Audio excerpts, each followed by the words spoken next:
Welcome to Season 2 of the Nomadic Freelancer Podcast. This is the summer edition for digital nomads, couples who travel, and people who want to learn more about how to start or succeed in this lifestyle.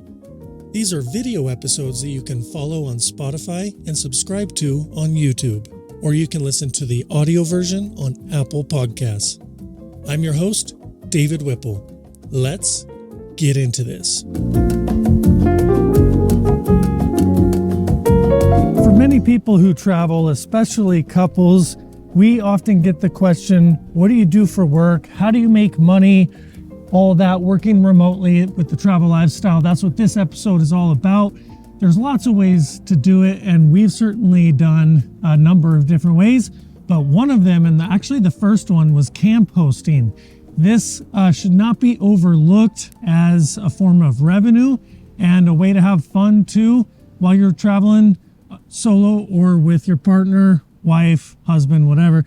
So we've got a story to share about camp hosting and how we started 2.5 years ago. We're actually, after 2.5 years, we're traveled back to Salt Point State Park in California. It's on the coast. It's an amazing spot, and we were camp hosts here for 2.5 months, and we want to share the story with you. I'm going to let Tracy take over this dialogue for the most part, because she remembers it probably better than I do. And I want to remind you that if you're watching this on Spotify or YouTube, I'm going to be overlaying B-roll of shots we got from walking on the beach yesterday and today. It's some really beautiful footage. So if you want to see our campsite right now and what the coastline looks like, I highly recommend subscribing to the YouTube channel or following this show on Spotify. So Tracy, Yep. Camp hosting. Yep. How was it for you here at Salt Point 2.5 years ago? Let's get the origin story on that. Well, camp hosting has always been a dream of mine. I don't know why. I mean, I know it's like a retired person job, but I love campgrounds, and I was like, wow, how great would it be to just live at a campground and wave good morning to people, and it just sounded like such a dream job to me.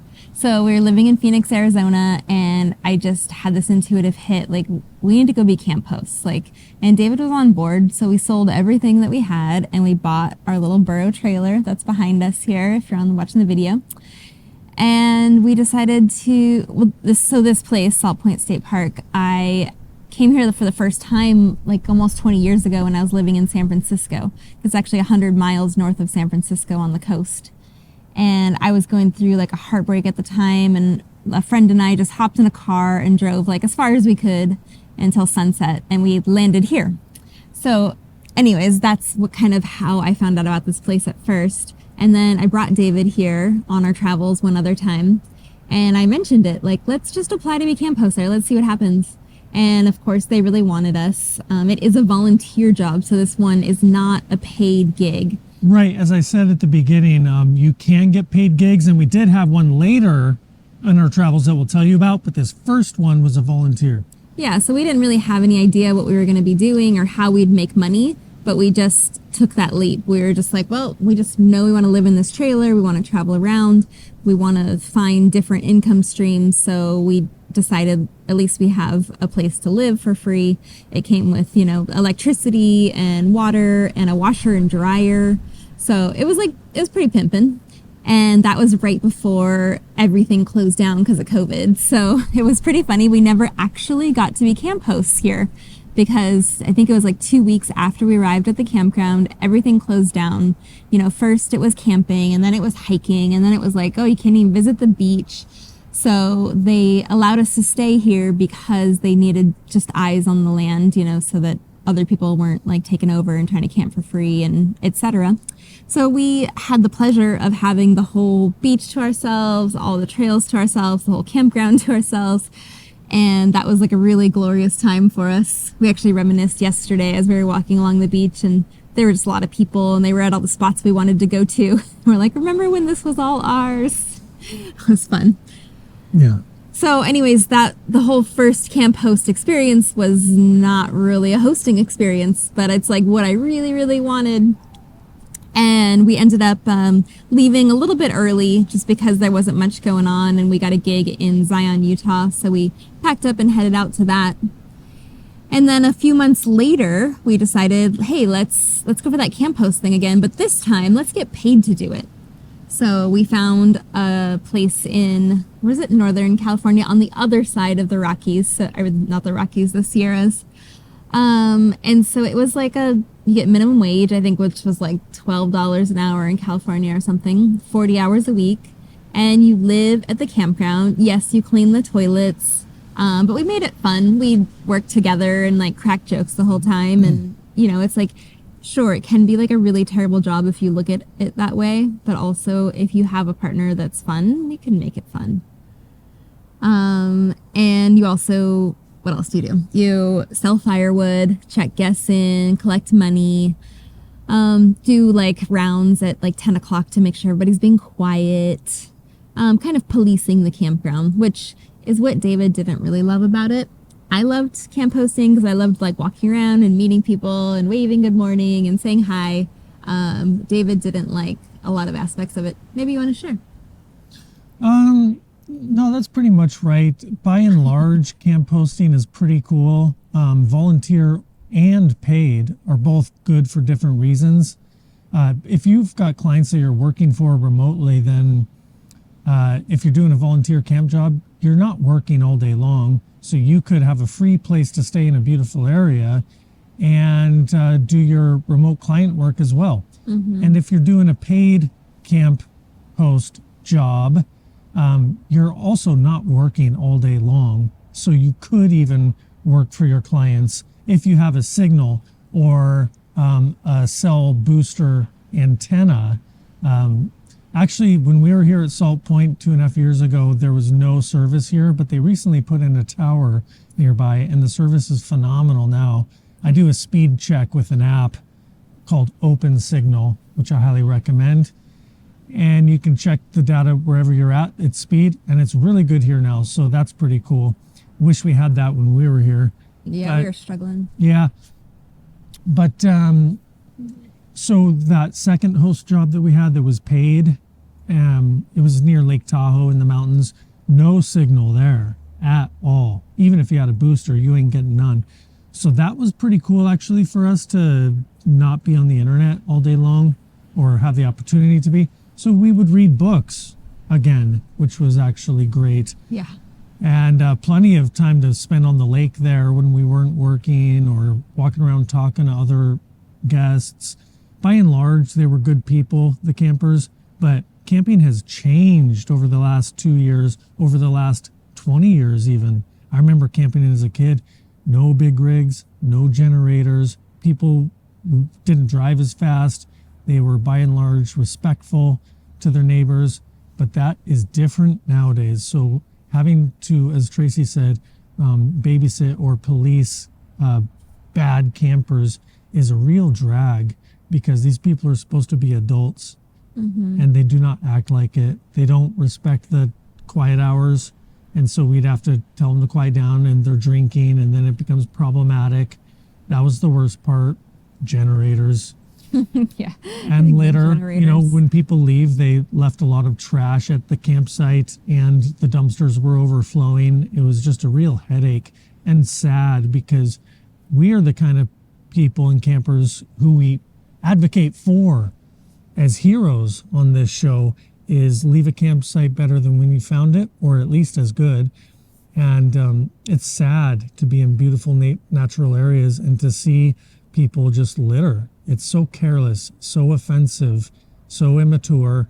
And I just wish I was vested with the authority to ticket these people and fine them. To make them go bankrupt because they deserve it. Wow. You went extreme there. Yeah, they are my enemies. I really have a disdain. Let's go back to the positive parts about camp hosting. No, I'm off the leash. So, this episode is about like if you might be curious of becoming a camp host, because I think a lot of people find a lot of boundaries to live the travel life.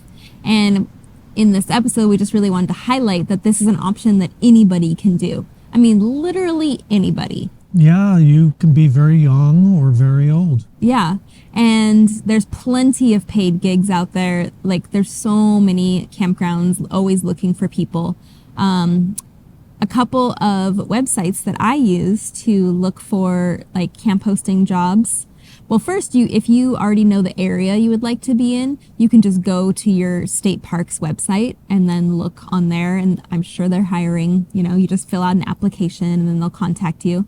There's also we use workingcouples.com a lot, and that's like looking for hosting couples. And that has a lot of other jobs on it as well. And what's another one? happyvagabonds.com is another one that there'll be camp hosting jobs on there. And Workers on Wheels is another.